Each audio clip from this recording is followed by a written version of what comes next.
Good afternoon. Hope you had a good lunch. You are the stalwarts. Or at least the ones that didn't have too many other commitments.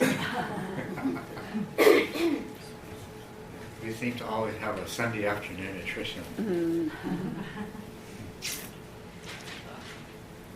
Anyway, well, let's talk about the different arenas that in which mindfulness works to perform its magical transformation of personality and unwholesome conditioning. What we talked about earlier was basically the arena of daily life. And to recapitulate, when you have mindfulness in daily life, there's two beneficial results. One is that by being mindful in various circumstances as they arise, you are aware of more choices, more options, you have more control over your emotions and your behaviors, and therefore you can improve the quality of your reaction to a particular event. And then secondly, to the degree that you have persistent mindfulness and you hold what's taking place in awareness and you direct attention to aspects of it as appropriate, that's what mindfulness means. Awareness is functioning and as a result attention is being used appropriately. That you become conscious of your behaviors and their appropriateness or inappropriateness, and their consequences, desirable or undesirable. And holding this in your awareness and paying attention to it as appropriate has the result that positive patterns of behavior are reinforced and negative patterns of behavior begin to be, the habitual force behind them becomes weakened, and an internal programming starts to take place so that you're less likely to engage in those emotional reactions and behaviors in the future. That's a summary of what we talked about earlier. These two different things that are happening. And the second one, I think, is quite obviously more important than the first. Although the first is quite wonderful, because the second one can lead to more permanent changes in your inner programming, more permanent changes in your emotional reactivity and your behaviors. And it goes without saying, permanent changes of a positive nature are far superior to particular instances of improvement. And if you think about it just a little bit, you'll realize that it is possible for one to occur without so much of the other occurring, because you may have enough mindfulness to modify your behavior, but you may not be as mindful as necessary to really produce the kind of deep changes. If you're mindful, it's going to have some effect no matter what. Don't get me wrong there. To be mindful at all is going to have some kind of permanent effect. But the more mindful you are, the greater the magnitude of that effect. And so that means being more mindful as events are unfolding and being mindful of their longer-term consequences. So, in other words, if you have sustained mindfulness, as a result of your practice, you become a very mindful person and you begin to experience mindfulness as a regular part of your ordinary life experience. What you and what those people around you are going to see is you start being transformed in all kinds of ways. There's all kinds of things you used to do that you don't do anymore, and things that you didn't used to do that you do.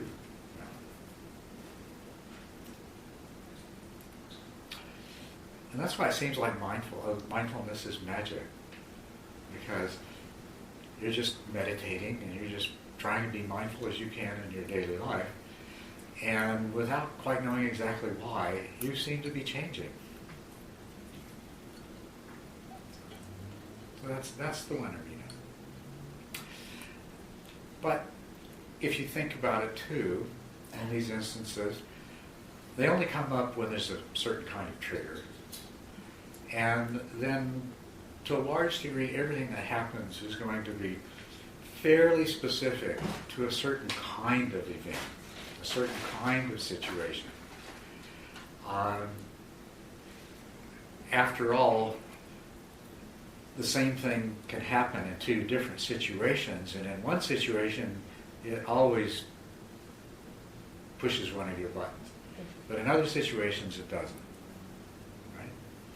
So it's situational dependent, and it's dependent upon triggers to bring it up. And then, of course, the other thing about it is that you've got to be capable of being mindful when this is happening.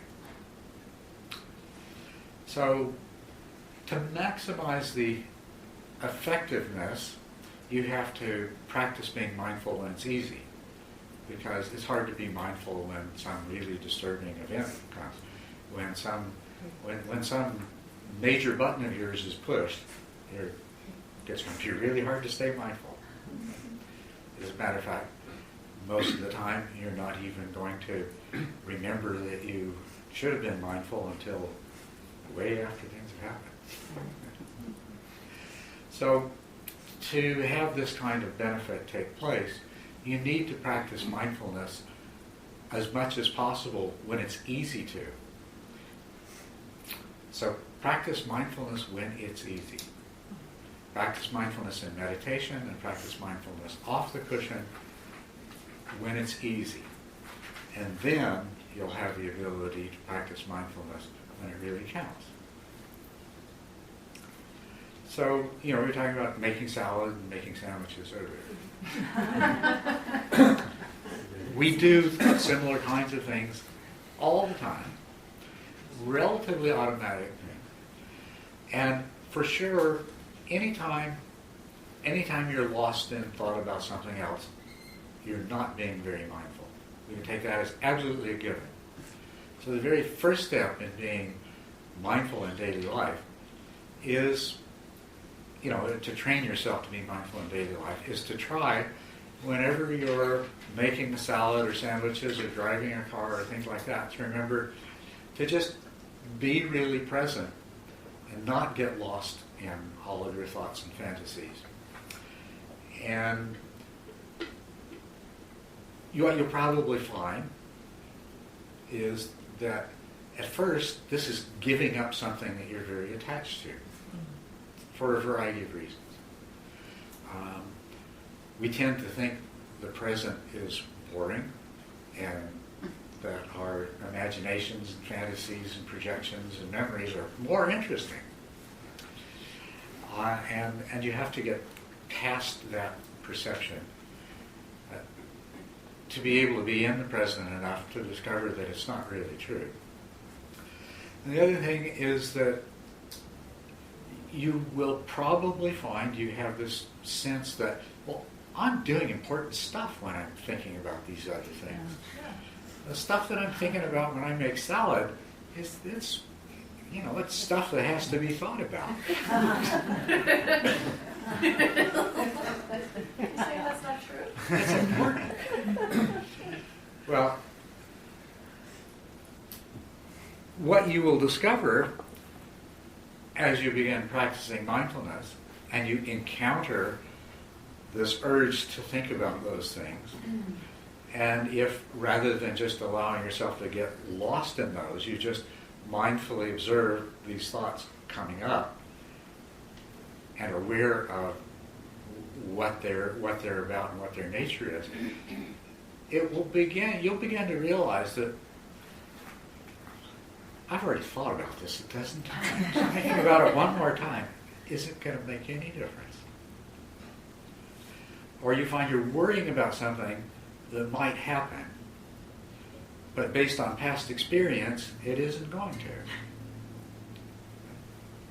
So one of the things that will stand in your way is feeling like all this thinking that you traditionally do is important. And one of the things that mindfulness will help you to realize is that a small part of it is. 5%, 10%, some small part of it is genuinely useful and valuable, no doubt about it. But we do way more of it than really is worthwhile. The other thing that you might notice, you might have already noticed this, but as you become more mindful, you're for sure going to notice, is that a lot of times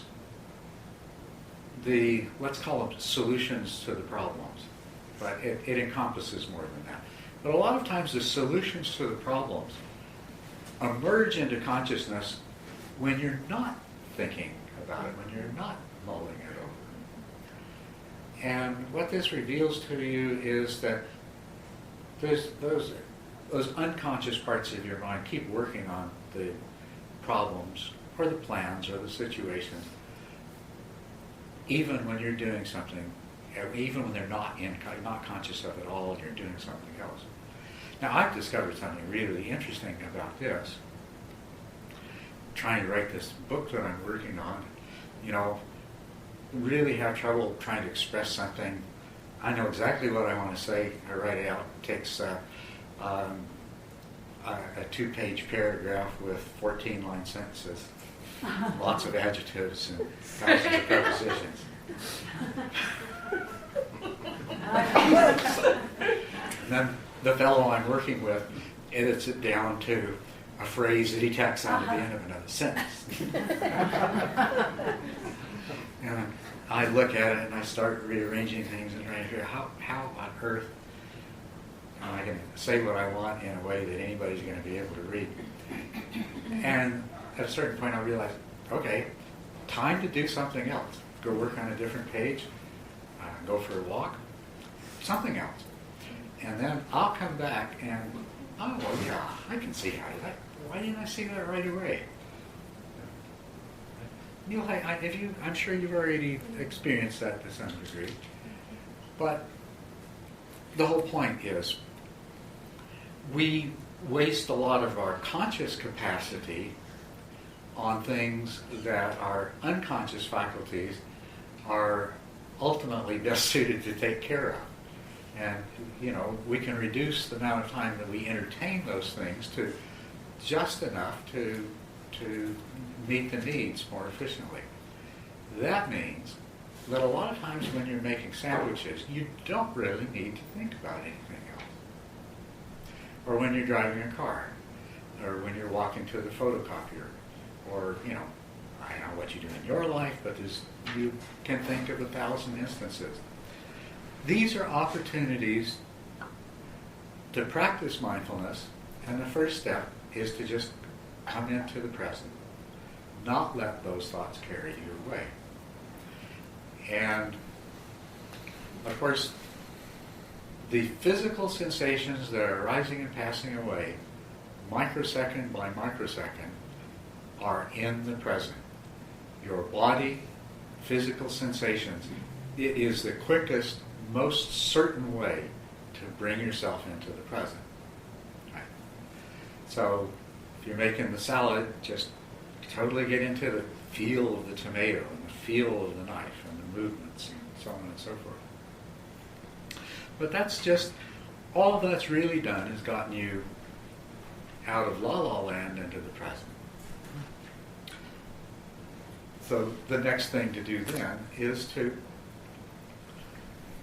enjoy slicing up the tomatoes while you're practicing being peripherally aware of your environment and most especially your mind. Am I happy? Yeah, actually, I like doing this.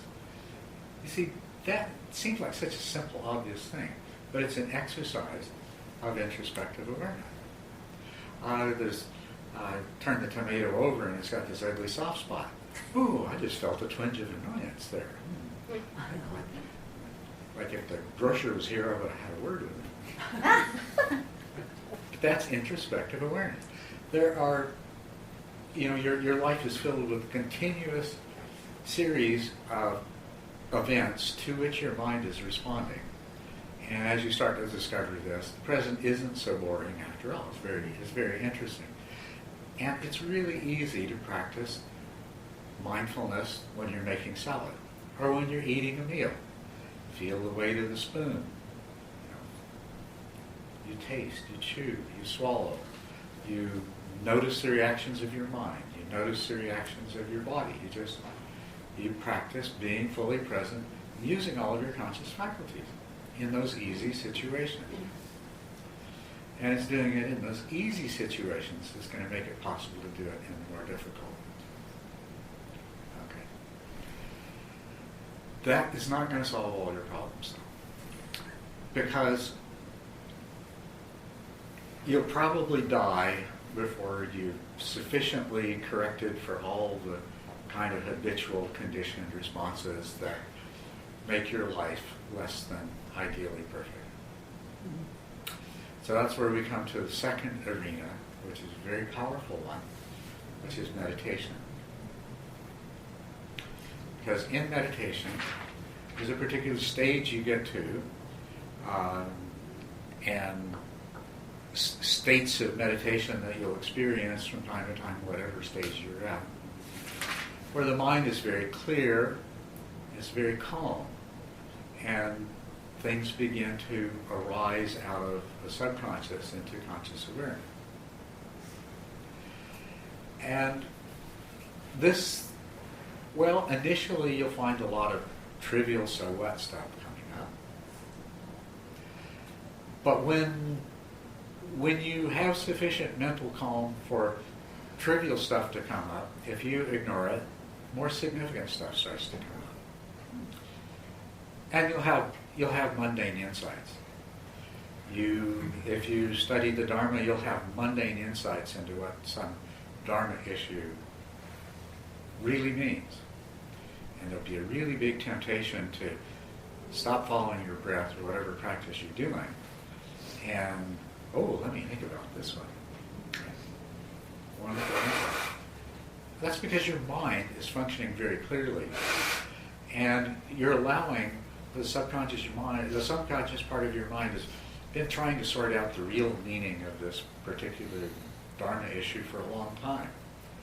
And now it's found some connections that it wasn't able to find before, and in the quiet, calm meditation, it can bring them up and present them. And so you have an insight, and it's wonderful.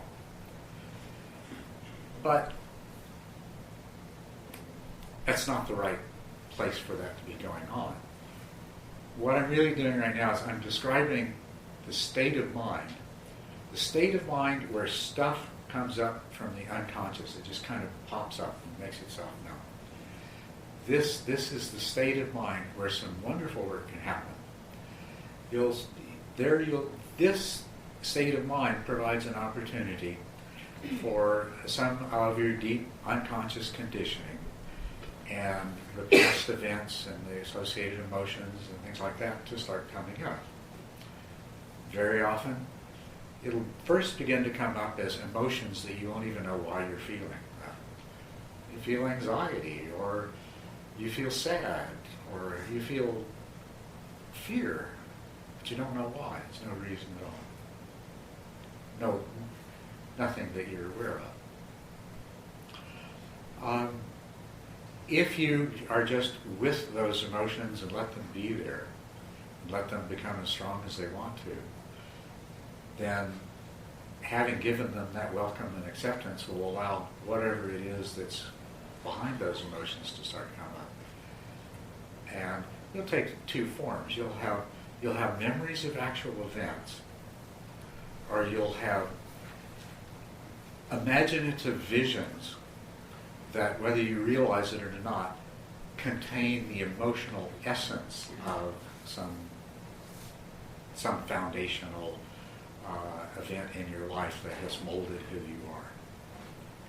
And the same thing, if you can sit there and just accept that, if it's a memory, instead of reacting to it, and you're in the perfect position to recall a psychologically traumatic event without reacting emotionally to it, because you've already accepted the emotions and now the memory's coming up. And you can just look at it and accept it for what it is. You can hold it in consciousness. You can allow it to be there without judging and without reacting. If it's some sort of an image or vision that has nothing to do with your life, but is very emotionally powerful, you do the same thing with it. You just let it be there. Look at it. Examine it. See what it has to tell you. And it's not about figuring anything out. It's just letting it be there and exposing it to the full power of your conscious awareness and attention. You do this when something's come up that's strong enough to keep you from staying with the meditation object. You stay with the meditation object and you just let it come up by itself. You don't direct attention to it till it's demanding the attention. If you direct the attention to it too soon, it'll run back and hide. It's shy. You know, I've been here your whole life and you haven't wanted to look at me. So you let it come out, and then when it's demanding your attention, when it keeps pulling your attention, then it's the time to go face to face with it, not confrontationally. Just be there. It has a right to be there. It has causes. You don't know what they are, but it's there for a reason. And just be with it, and allow yourself to accept it, explore it in a very accepting way.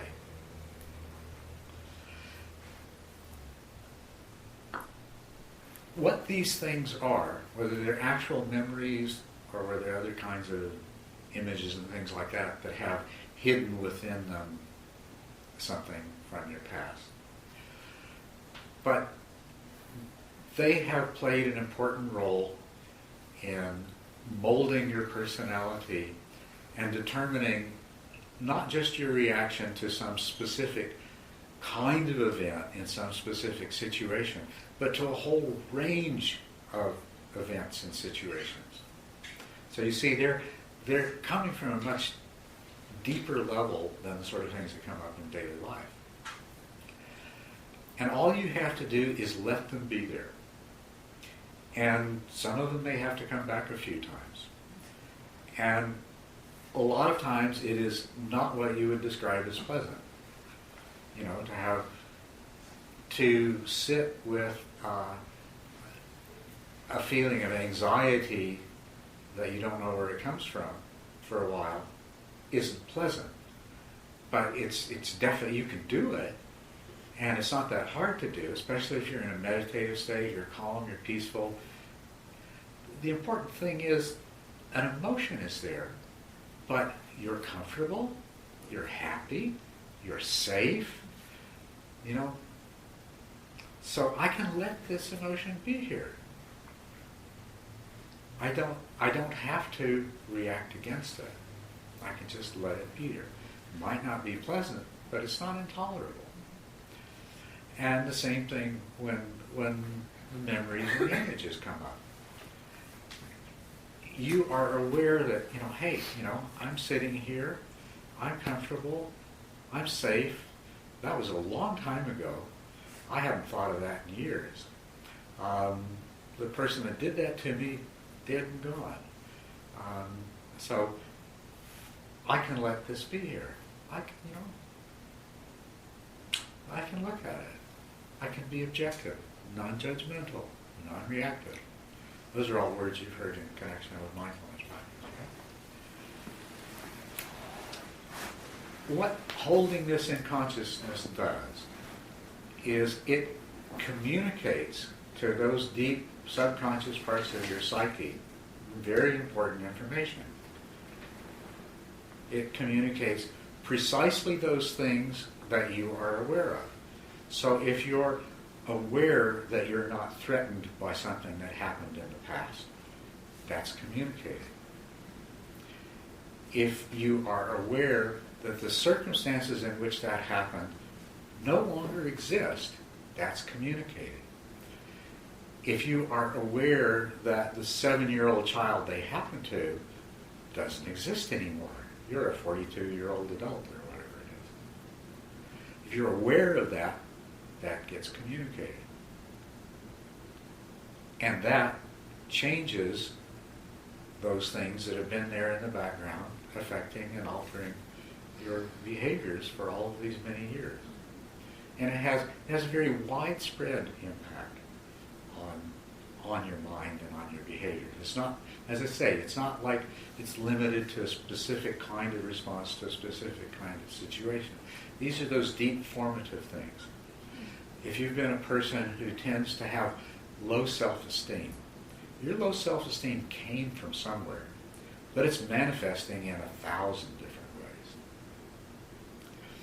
And you could, like trimming the leaves and branches off, you could deal with every single instance in which your low self-esteem is a problem to you. But it sure take a long time. It wouldn't be very effective. But if you can get down to the root of where your low self-esteem came from, and if you can see that in a totally different way, if you can understand it, if you can put it in the perspective of the person that you've since become, the genuine capabilities that you do have, then it loses that power that it once had. See what I mean?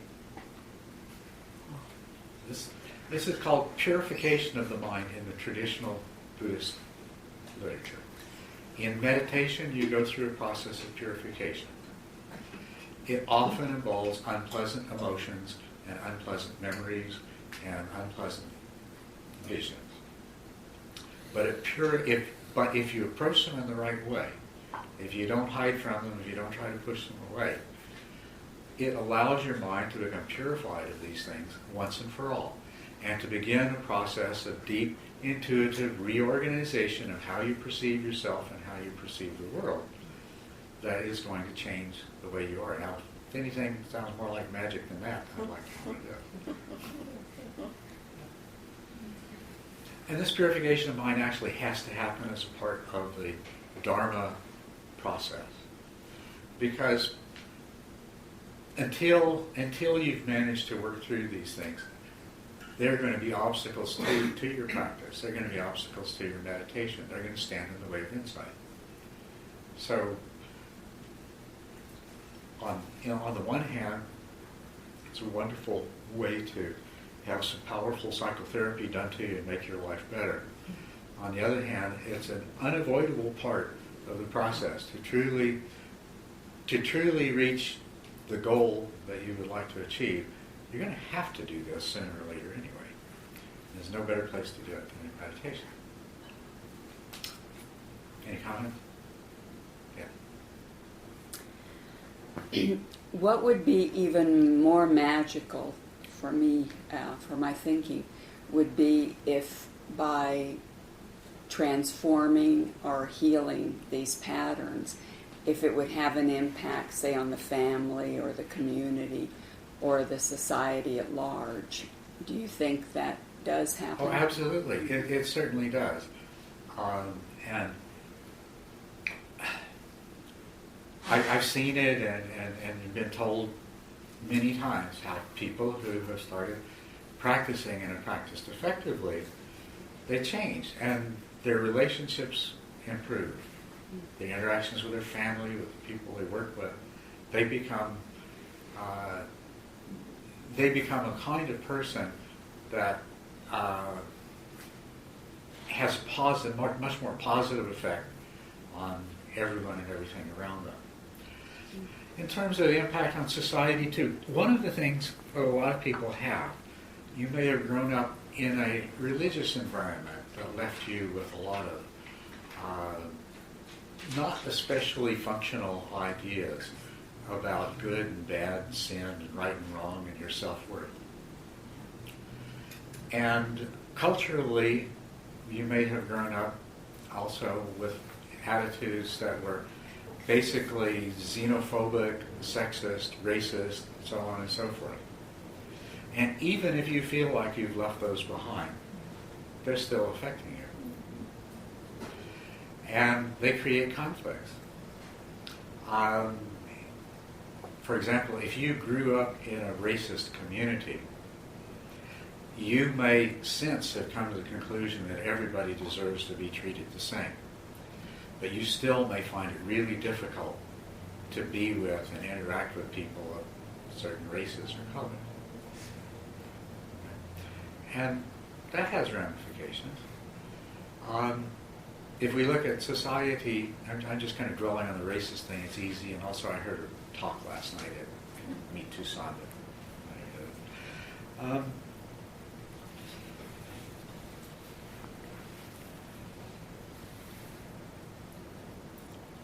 In this country, a lot of people have grown up in communities where racism was really strong.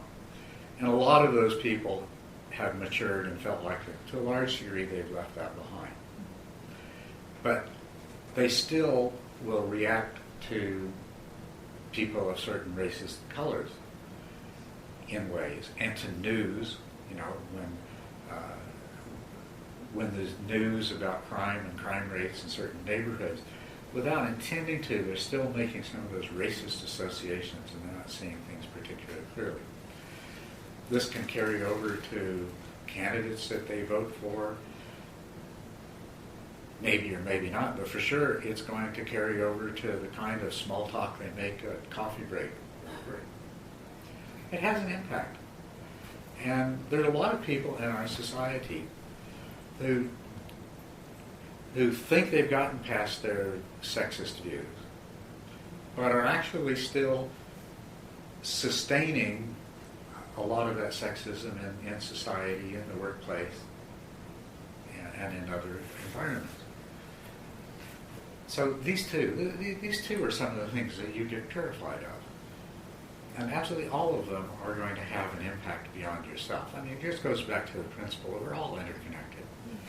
Nothing that happens within you, good or bad, is going to be without its ramifications for those around you. And sometimes you have no idea how far they reach, how far they go. Does that answer your question?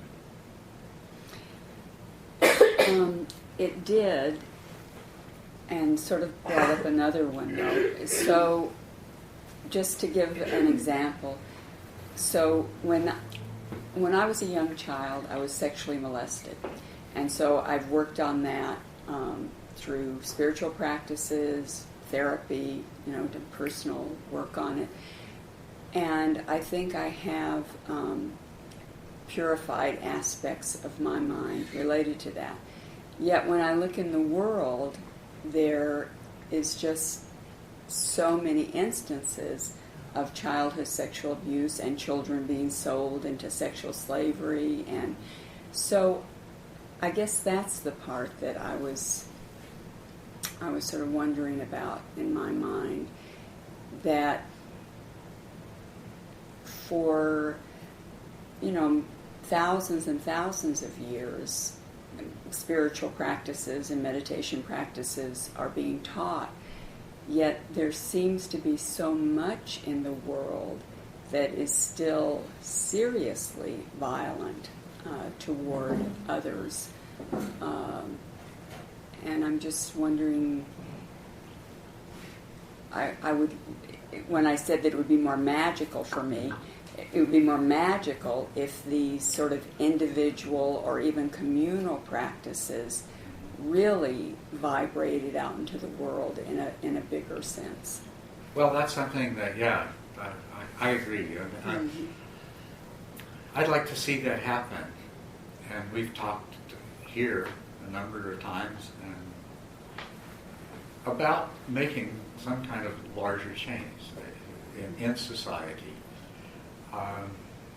Something beyond just changing yourself. and how best to do that. And I don't have answers yet, but I think about it a lot. And I've read some interesting books that I'd be happy to recommend to people here. One new book that I'm reading, it's actually quite good. I saw it was in the library here. It's Money, Sex, Karma, War, I think is the name of it. Anyway, it's by David Loy, and it's very good. And then there's another one that I read recently called The New Social Face of Buddhism. And these are things that are pointing in the direction of how we can take the things that we learn in our own practice and use them on a larger scale to benefit a larger number of people. But mindfulness, your practice of mindfulness is going to have impacts on other people. And then hopefully we'll find a way to amplify that, discover a whole new domain of the magic of mindfulness. I'm ready for it. I'm ready for it too. I've got this far. I've seen very clearly that all of the principles that apply to the Dharma practice of an individual apply just as well to a cultural group of any size, including a nation. So, Dharma practitioners collectively as a Dharma group can operate with exactly the same principles they do as an individual collectively. And if we could somehow or another reach the level where whole nations do this, then something really amazing would happen. And this is connected with realizing that consciousness permeates every level of reality. So, therefore, what that tells me is that these same principles are universally applicable at many different levels. Because when you look at the national level, it's the same thing. It's greed, it's Exactly, yeah. clinging, it's delusion. Nations behave just like individuals. Corporations behave just like individuals. And the wonderful thing is we know that all individuals don't have to behave the same way. There's other ways possible. Well, that's why the Supreme Court gave corporations the rights of communication. I couldn't figure that one out. Now I understand it. How wise they were. Oh, dear. It was so that we could recognize this and recognize that that's a level of organization to which we can apply the Dharma and make some larger scale changes than we can in our individual lives. But the thing that I found really interesting is that Supreme Court decision has extremely harmful ramifications, but there is an element of truth in it that's really quite profound. That corporations are quite comparable to individual people in so many ways.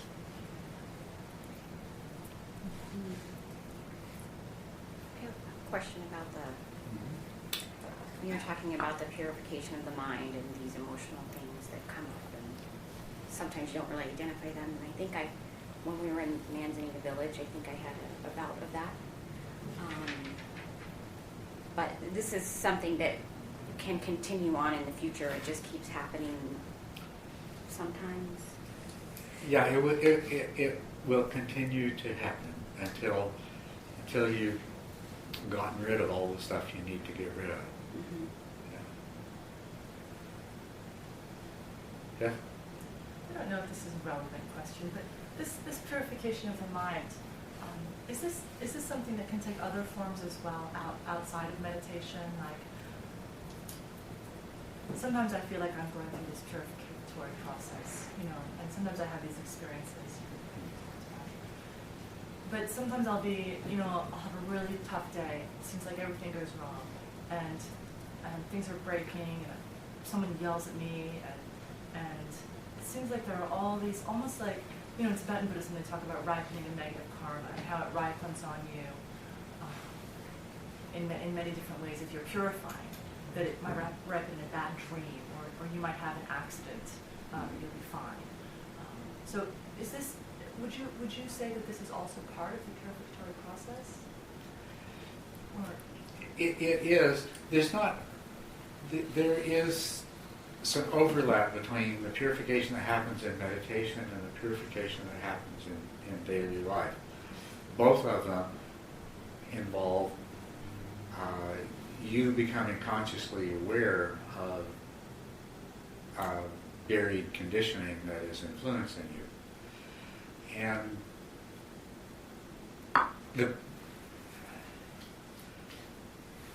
the thing is, if you're mindful and it happens in daily life, really good work gets done. Yeah. But if you're not, you just either reinforce those same old bad habits or you bury them. Yeah, and this is the same in Tibetan Buddhism. That I'm sure you noticed that if you relate to it in a way that's wholesome, then it does purify. And if you relate to it in a way which is just linked back to that the causes of that negativity, then it reinforces it. So that's right. So, but you would say that if you can be mindful and conscious of what's happening and how you're feeling without necessarily being reactive, then it would be part of the purification. And both of these processes, ideally, they would, if they take place side by side on the cushion and off, then the process of purification will be completed much more quickly. Oh, great! That's wonderful to hear. Yeah. So just to clarify on that then, in everyday life, the emotions will come up in the same way as they do in meditation at certain stages the conditions are right. But are you also saying that it may take physical form too, and that it's worth us recognizing that? What do you mean by physical function? So the purification process, which in meditation is an emotional, mental one, may take a physical form. Like a car running into your car. Or a sickness, or a... No, it's your reaction to it. A car can run into your car and you react in a particular way. The process of purification doesn't cause somebody else to run into your car. But if you have mindfulness, somebody running into your car can become an opportunity for purification. If you see what reactions you have and you understand them clearly, and they're everything from wanting to kill the other driver to trying to figure out how you can scam the insurance company and make enough money to retire. These are both unwholesome reactions, and you could either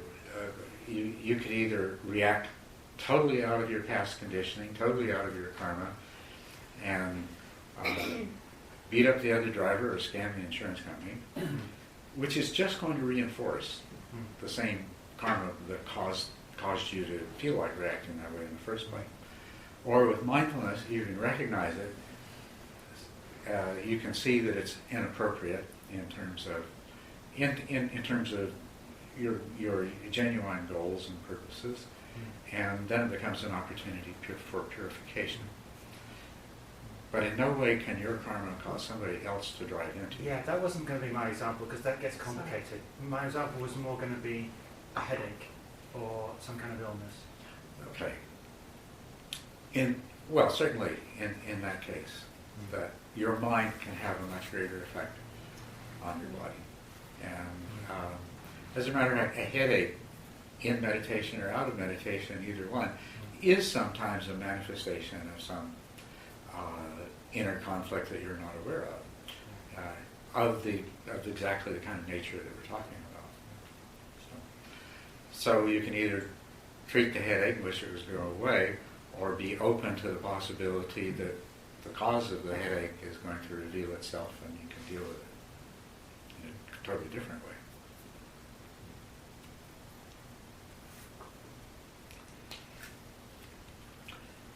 So the idea of this purification I hope that's all clear to you now.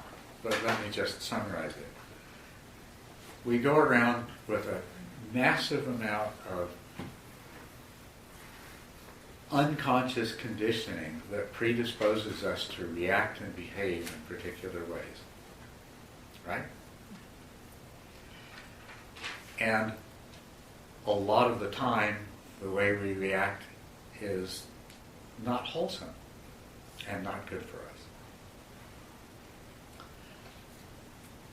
When you can be mindful of that and of all of its ramifications, the process of being mindful gives those deep unconscious processes an opportunity to reprogram, with the result that your reactions and your behaviors change.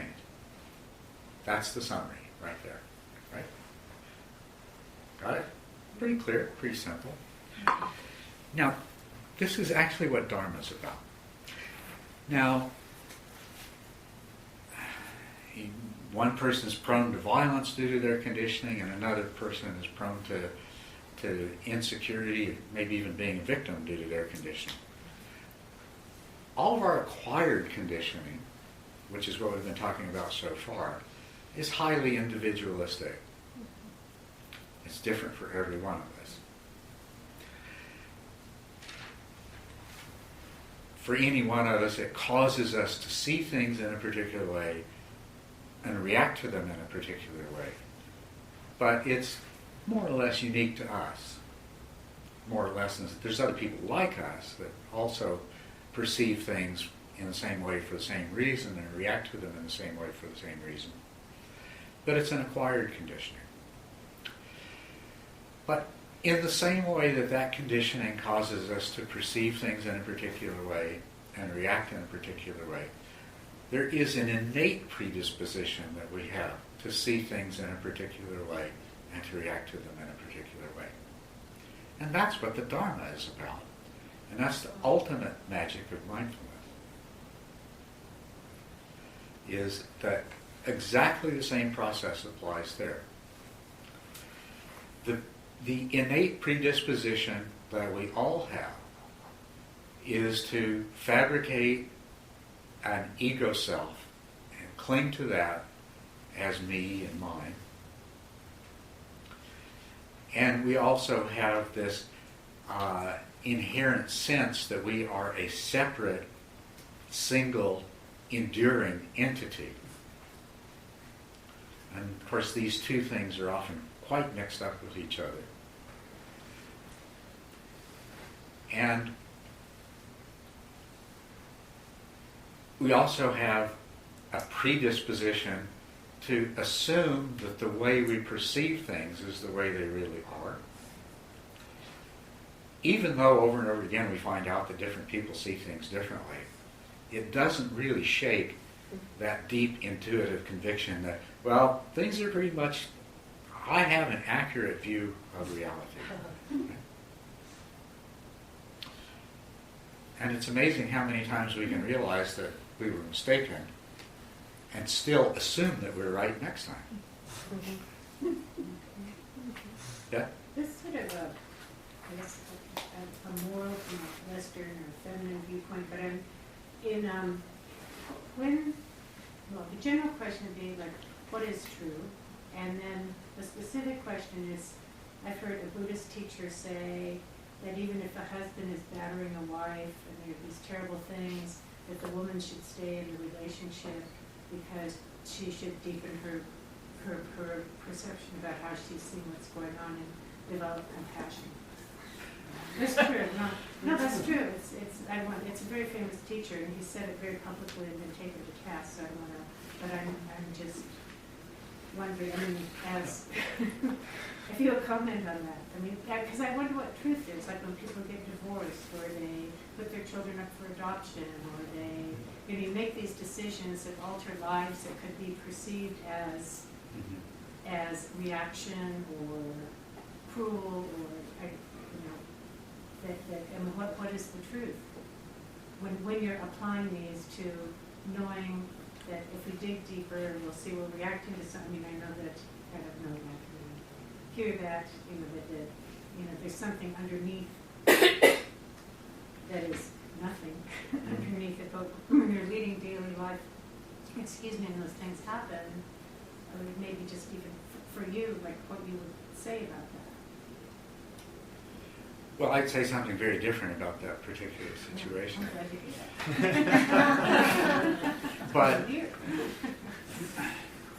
But see, part of the problem is not only that we believe that we're right, we believe that there is a correct view.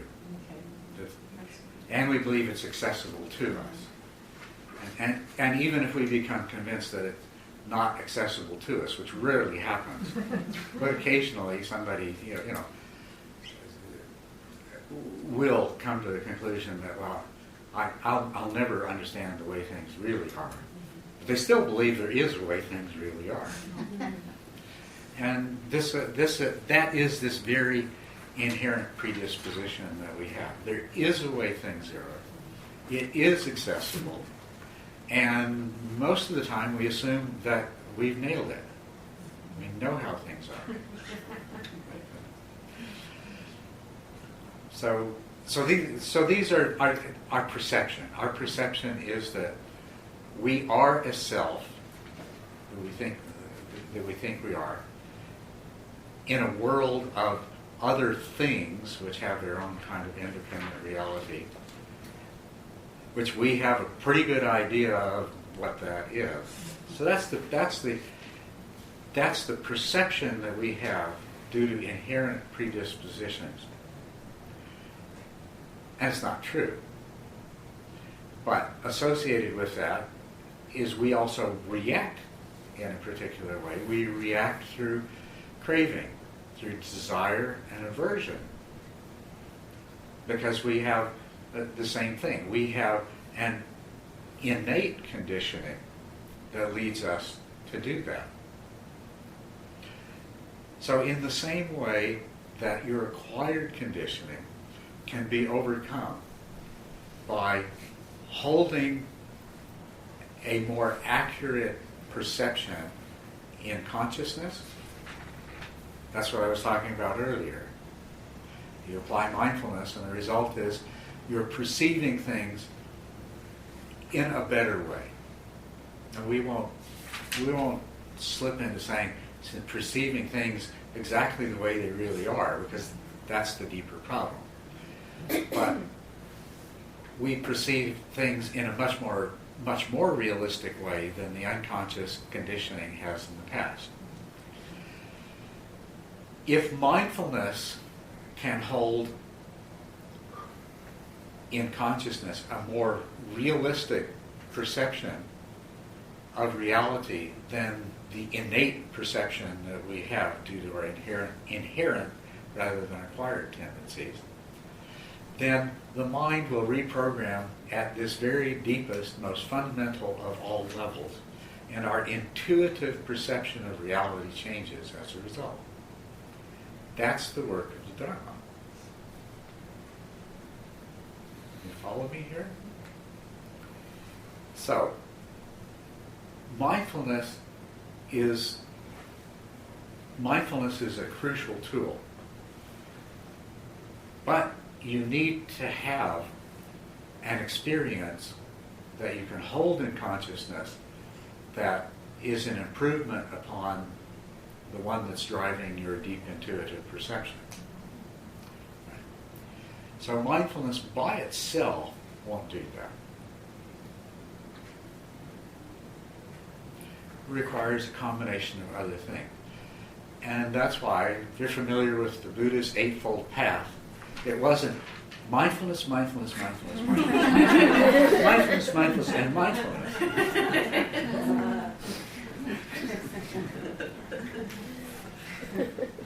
There are other things, and when they all come together in the right way, they allow you to have experiences that in which it becomes obvious that your intuitive view of things is not correct. And if with mindfulness you hold that understanding in consciousness, then that deep part of your intuitive mind that's been looking at things in a particular way is going to receive that information, and it's going to have to find a way to incorporate it, which means it's going to have to reorganize and reprogram the way it usually perceives reality. So these are insights. Insights are experiences that reveal that things are not the way they've always seemed to be. And people have insights, the Dharma insights. I'll use just these are Dharma. These are insights into the three characteristics of impermanence, no self, and suffering. They're insights into emptiness, which is emptiness kind of overlaps impermanence and no self. It's the no selfness of everything else. So the Dharma insights are insights that reveal the difference between the way things really are and the way they've always seemed to us. And everybody has those. But if you don't have mindfulness, you don't even know you've had them. It makes no difference. As a matter of fact, there are so many Western cognitive scientists, psychologists, and philosophers who have intellectually discovered the profound fundamental truth of no self. And there's so many physicists that know the profound fundamental truth of impermanence. That it doesn't matter how much you know something intellectually, that part of their psyche that generates their intuitive view of reality hasn't changed a single bit. None of that information has gotten through. Insight is experiential. It makes that information available in a form that can be grasped by these deep parts of your psyche if it is held in mindfulness, if it's held in consciousness with mindfulness. And if the relationship between that insight and the other aspects of your experience at a particular time are, if the relationship becomes clear, then that information gets through, and then that information begins to change the way that you perceive reality. And that's what awakening is. Waking up. It's awakening from the dream that is rooted in these intuitive perceptions that, although functional for 1 billion years or so, are not serving you now. They just make you a struggling, unhappy, frustrated, existentially insecure person with nothing to look forward to but death.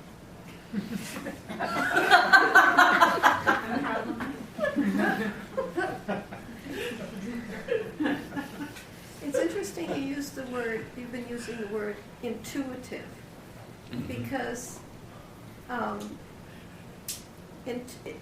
intuition has taken on in this culture, at least in my inner culture, that, it comes from a deep knowingness. It's a place of truth. Yeah, exactly. It's a deep knowing. That doesn't mean you don't know that the knowing isn't always right. Yeah. It can be an erroneous knowing. Exactly. That you just could swear, it comes from on high, and you experience it in here. Well, that's Yeah. Intuition is inner knowing that's not arrived at intellectually or through analysis or anything else. That's exactly what intuition is. Totally correct. It's just silly to assume that all of that knowing is 100% correct. Yes. I have 2 questions. One is the impermanence, no self, and suffering. What's like?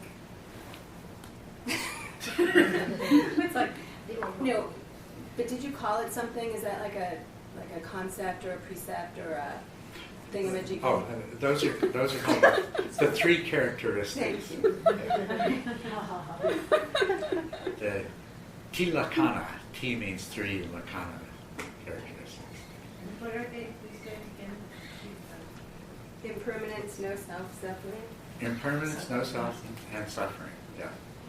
And you see, if you practice the Eightfold Path, which involves a certain amount of acquiring a certain amount of intellectual understanding to support everything else, it requires a lot of intentional, conscious behavior modification in order to become a virtuous person, which also will help to alter some of your conditioning. We'll get into that aspect of it.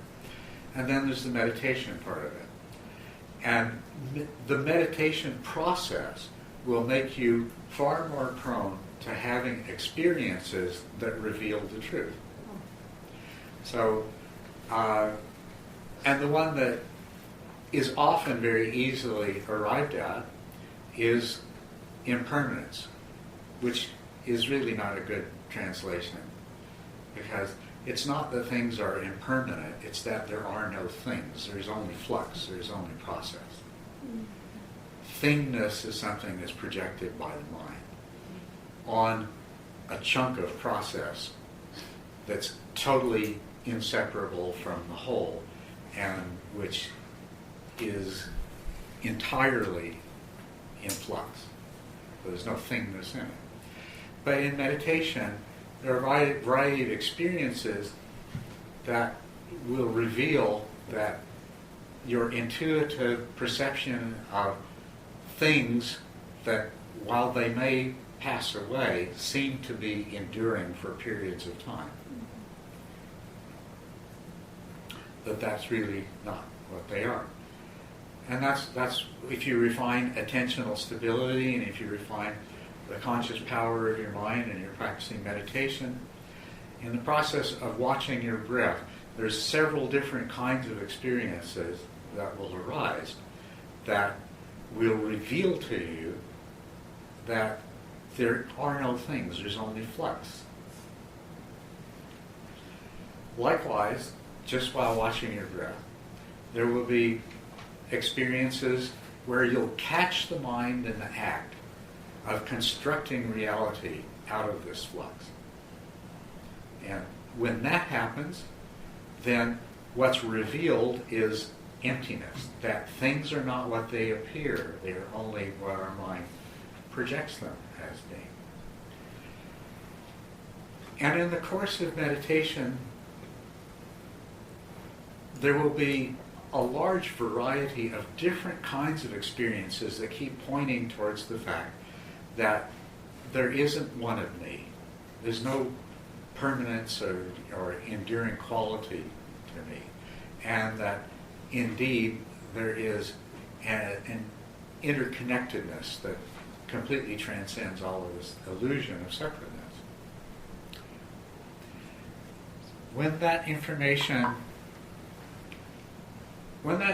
first starts to trickle down to the part of your psyche that says, nope, you're real, the world's real,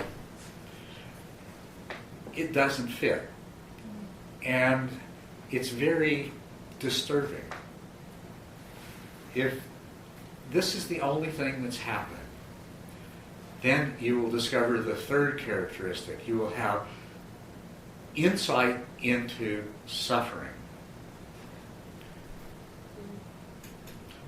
Because what will happen is, at some deep level that you can't see directly, your mind is discovering that the way it's always looked at things is really the cause of its suffering. It doesn't yet have a different way of looking at things. And so it creates anxiety, depression, feeling of meaninglessness, nihilistic tendencies, despair.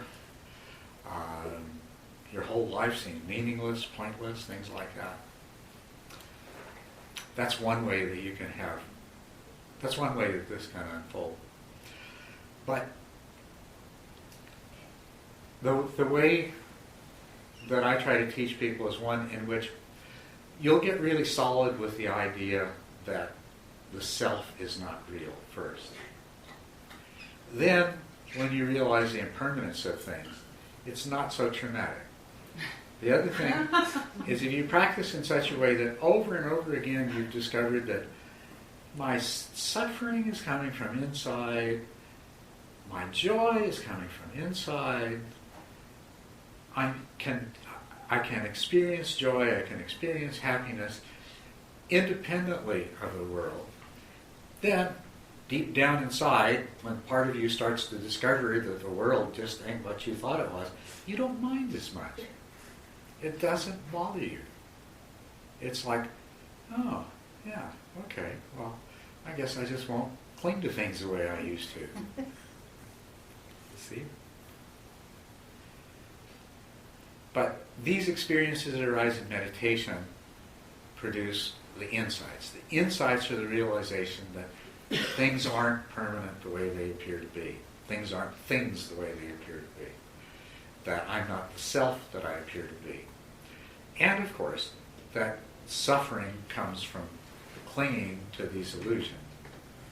And that another really important insight is just a simple one that true happiness is the absence of suffering. Which is something a lot of times totally escapes us because we equate happiness with this response that we have to getting something or having something that we want. But that's not real happiness. Real happiness, true happiness, transcendent happiness is the total absence of suffering. And that's a profound insight. When you have that insight, you lose so much of the compulsion to chase after pleasure. It doesn't stop you from enjoying the pleasure that presents itself.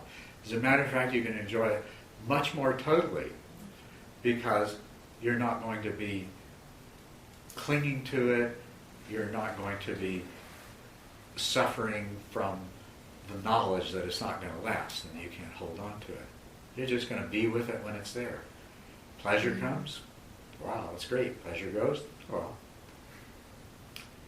So this is the insight into dukkha, the insight into the characteristic. We call it suffering, but it's dukkha. The insight into dukkha is that dukkha comes from the mind.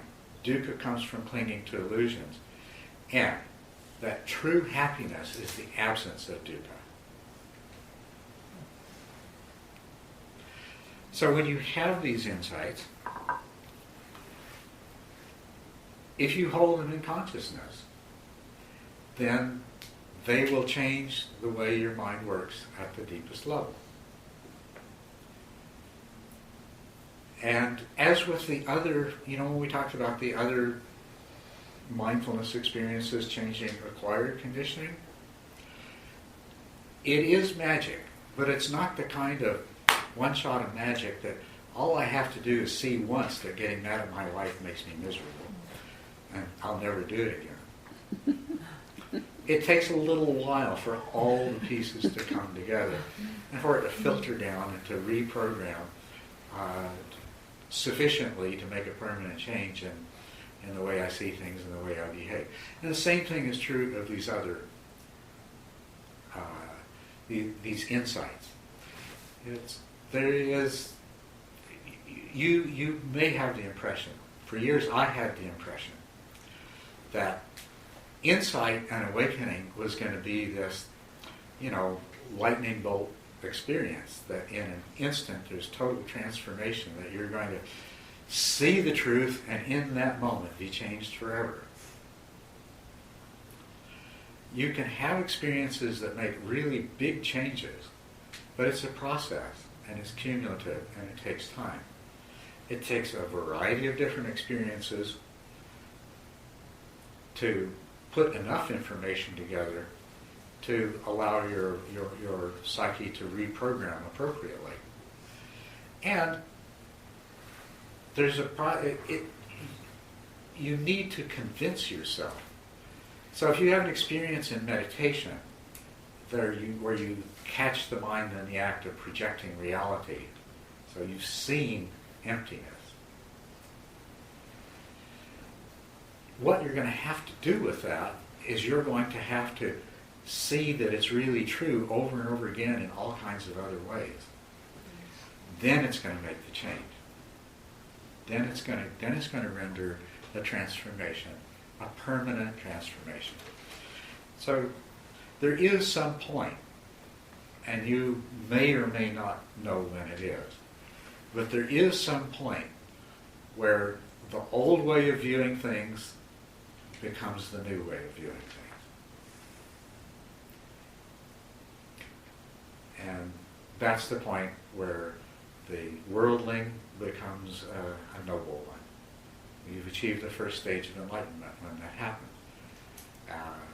Your brain has been rewired, your mind works in a different way, and what comes in through your eyes and your ears is interpreted in a different way. It's interpreted in a way that is much closer to reality. This is just the beginning of the process. It continues past that. But it's the point of transformation. It's the stream entry. It's the first stage of awakening. But it won't happen unless you have the ability to, first of all, experience things that reveal that your way of saying things is not correct, and be able to hold them in consciousness in such a way that that information gets communicated where it needs to be communicated, to the part of your mind that's been making you see things in another way all this time. Does that make sense to you? Mm-hmm. Yeah. Yes?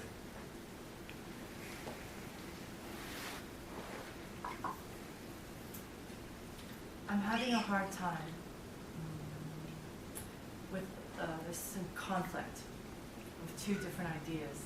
I'm sure you can make that conflict go away. So, the magic of Culadasa. Earlier you were talking about, when insight begins to arise, or when interesting thoughts begin to arise, or you begin to make connections about you begin to see greater patterns that you didn't recognize before.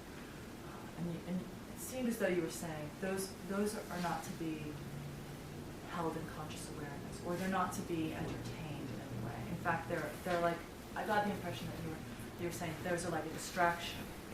But it seems to me the only way to have a great transformation is to recognize when you're having an insight that needs to be held in conscious awareness. And how can I tell the difference between that and a really interesting thought about a greater pattern?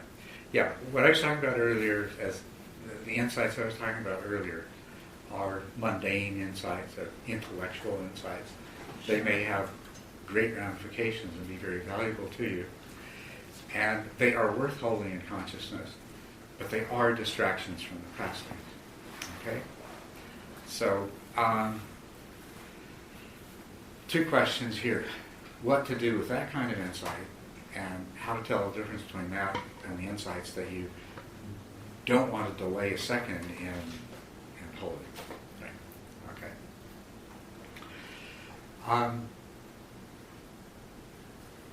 What you do with these, if you have one of these insights, the way that one person put it was you put it in your mental pocket for later.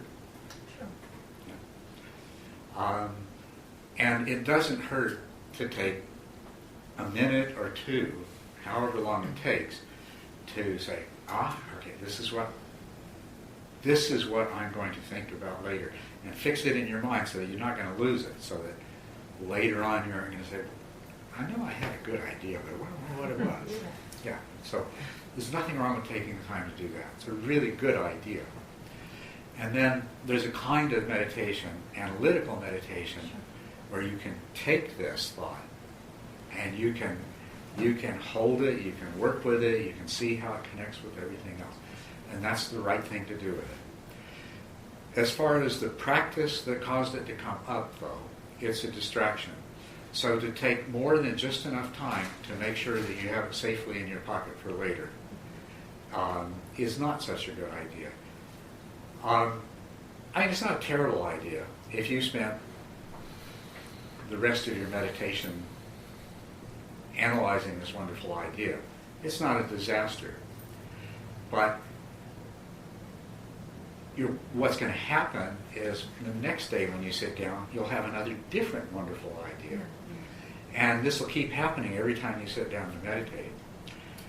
And if you ever get around to reflecting on it, you'll realize that after the first couple of wonderful ideas, most of them are rubbish. It's a game that your mind starts to play with itself. That, oh, we have some brilliant insight, and then we sit here and intellectually play with ourselves until it ever and then you have to break that habit.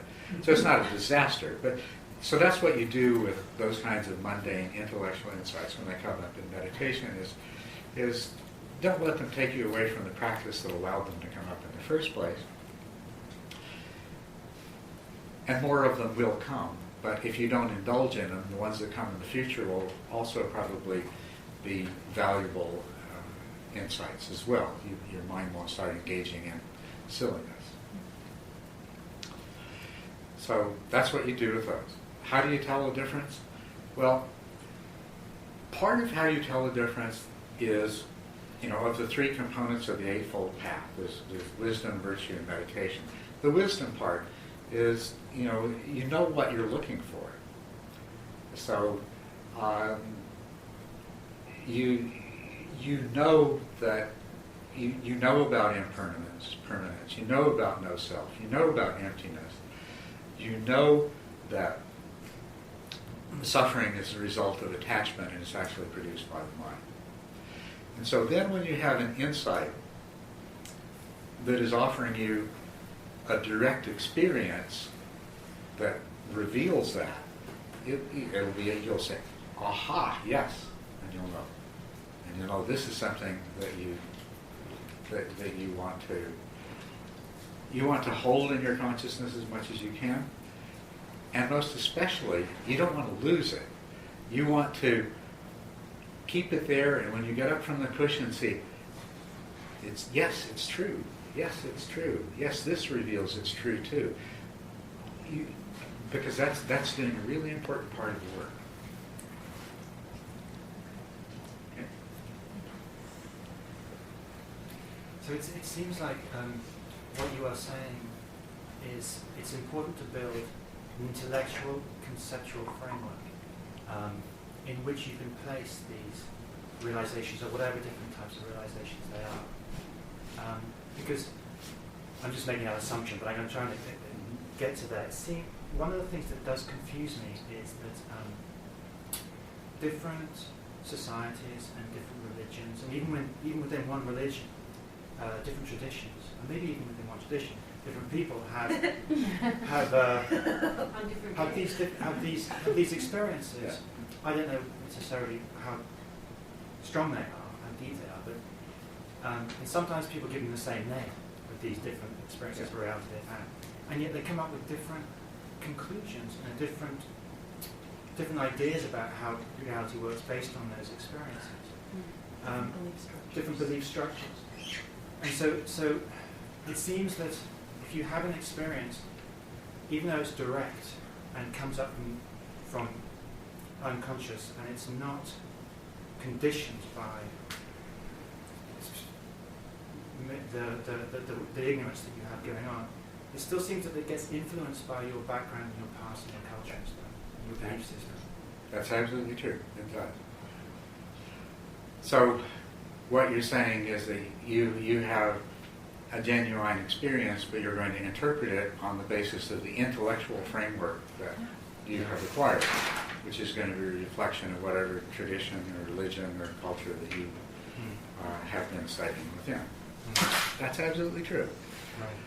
The reason for studying at all is that it's very beneficial to have an intellectual framework. But it doesn't need to be an elaborate, complicated, intellectual Rube Goldberg apparatus. You know? All you need is a framework, and there are many frameworks.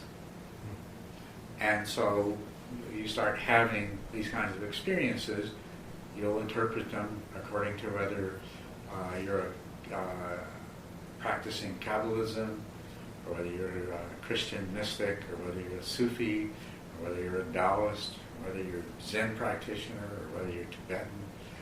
There'll be a lot of different ways that these can be interpreted.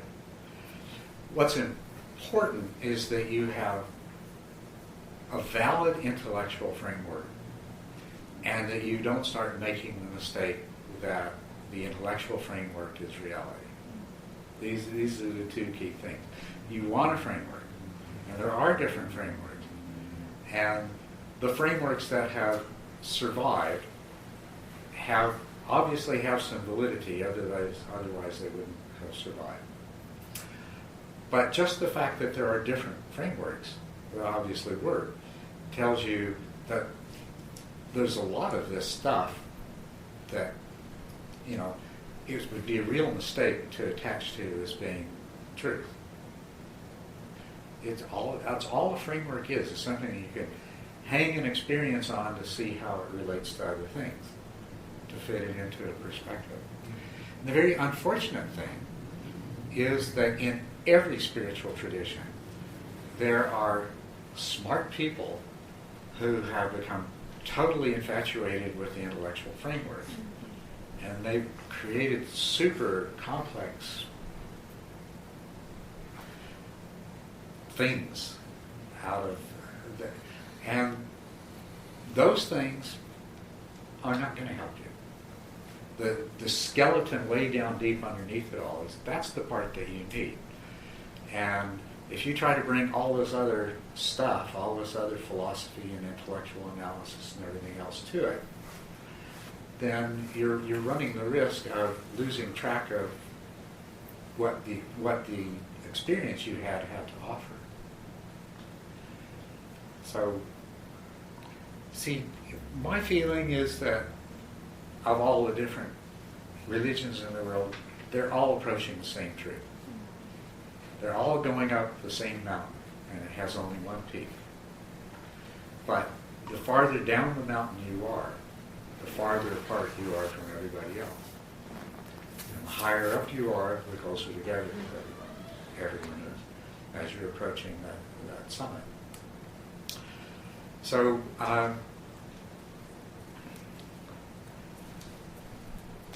you want to keep that in mind. I feel like Buddhism provides an extremely effective, valuable framework that comes along with a very systematic practice that integrates very well with that framework. But as the Buddha said, you know, it's just a raft to get you to the other side. And you don't want to carry the raft with you. And especially you don't want to mistake the raft for the other side. It's just something to help you get there. So is it worth then approaching it from the perspective of, okay, I need to be able to orient myself somehow with a worldview that makes sense to me, that works for me, that seems coherent and sophisticated and accurate. So I'm gonna explore this system.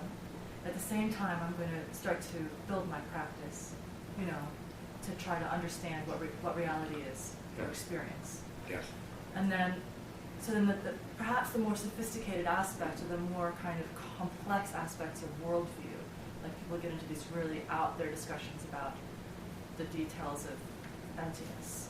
But if it doesn't relate to if I can't figure out how I could do it with my practice, could I just say, well, I might need that later, you know, but right now I'm just going to study the things that seem relevant. Yeah, that's a really good approach. That is.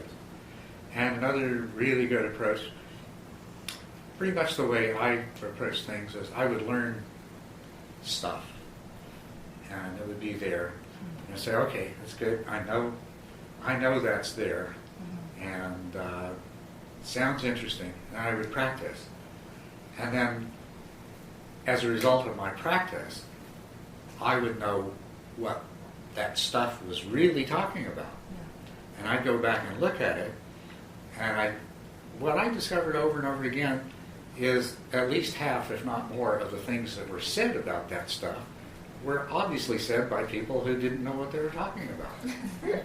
But I could always see from my own experience, it's like, oh yeah, right, that's exactly what. Yeah, so you can get some kind of confirmation or some kind of That's right. affirmation, and sometimes you can even go a little further, can't you? Well, the other thing about it is when you look at the theoretical framework and you recognize what it is that you've experienced, what it is that you've discovered, then it also points you where to go something. next. Right. Right. So then you're orienting yourself Yeah. mainly through your experience, but you're using this accumulated knowledge as a Yeah. kind of like a point, like signs, Yeah. to go in the direction that you might Right. need to go. That's exactly right. Yeah. And the unfortunate truth is the world's full of people that want to be spiritually wise. And they don't hesitate to tell you all kinds of things and, sit down and intellectually interpret what the Buddha said or what Christ said or what anybody else said and say, this is the way it is. So that's why I say out of that pile of stuff, I go back to it and say, these guys didn't know what they're talking about. It's like you finally went to visit Paris for the first time in your life, and you go back and look at the book about Paris that you read that made you decide to take the trip. That guy's never been there.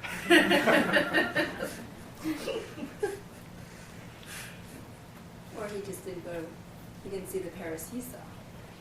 Well, he certainly didn't see the Paris I saw. Yeah. Now there, like for example, I spent a lot of time studying what Bernadette Roberts had to say about. Bernadette Roberts is a Catholic nun, and she had both the profound experience of cessation of ego attachment, which marks stream entry in Buddhism, and the experience of no self, the dissolution of the inherent sense of self, which is the experience of an arhat or a Buddha. And it took me a long time because she saw a different Paris than I did. But I never had any doubt that she'd really been to Paris. And so I took the time and I made the effort to study it until I could recognize it. Well, yes, although she had a different experience of it and she described it in different terms, she'd been there too. But the real value of it is by the time I'd finished doing that, I knew more about Paris than I did from my own trip. I'd learned some new things. But when somebody's telling you that the Eiffel Tower is on the other side of Paris, and you know there's something wrong.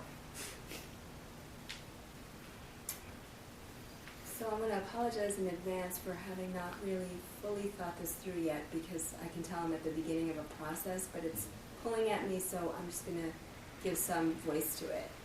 And this is related to the purification process that you were describing. And first and foremost, I just want to say it was beautiful to hear you talk about sitting with those memories and feelings that arise, and the extent to which you have the container that keeps you feeling safe and continues to allow you to have a perspective where you don't lose that sense of peace in the process.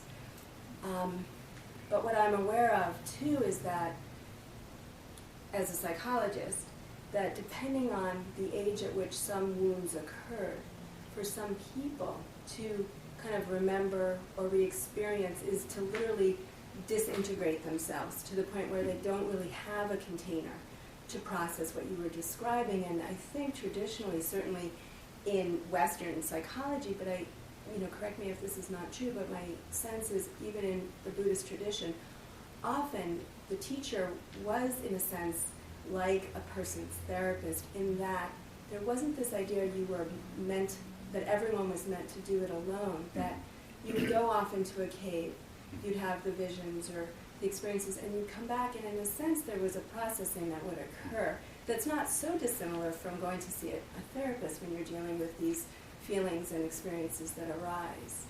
Yeah, that's true. And I go one step further and say there are some people, they'll reach a certain point and they really need to go see a therapist, not a meditation teacher. That even an enlightened being is not necessarily the right person to help people work through some things. And sometimes just regular Western psychotherapy can deal with it the best way. And I so appreciate you saying that, because I felt like yesterday there was sort of this paradigm forming where I heard a couple of people, like, well, meditation, it's faster, or, there's this long line of people waiting outside the mindfulness booth and only one person waiting outside of the psychologist booth. And I really think ultimately there should be the booth that's both, that, incorporates both, because, for example, I have an article here right now from Jack Hornfeld where even senior meditators of 20 years, people such as him who brought really meditation to the mainstream, are in fact going to therapists themselves to deal with some of these deeper wounds. And this article is called "Even the Best Meditators Have Old Wounds to Heal" by Jack Hornfeld. So I appreciate your saying that, because as a therapist I've had people who have been in a meditation type practice for a long time that feel that they've failed, in a sense, by needing to come, as opposed to the idea that actually therapy can give you a fortification to even go further in your meditation practice, and vice versa. Thank you. I feel so much better. But, that's my attachment. With regard to that cartoon, most people don't need psychotherapy. Meditation will take care of their needs. But how big is most? Right. There's a lot of people that do.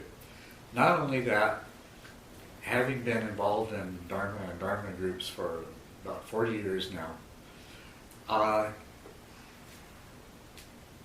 nothing personal for any of you, but meditation and Dharma groups attract a much higher percentage of seriously troubled people than do bowling leagues.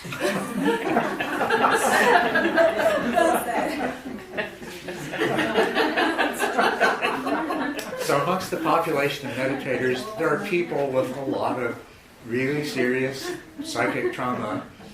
Meditation will bring them to a certain point, but then they'll need something else to supplement it. And then once they have that supplement, if it's effective, then they're ready to go for the gold. And I would even agree to and take it a step further, which is to say that I think to be able to let go of an identity of a self, one needs to be able to intrinsically know that they are an expression of the whole.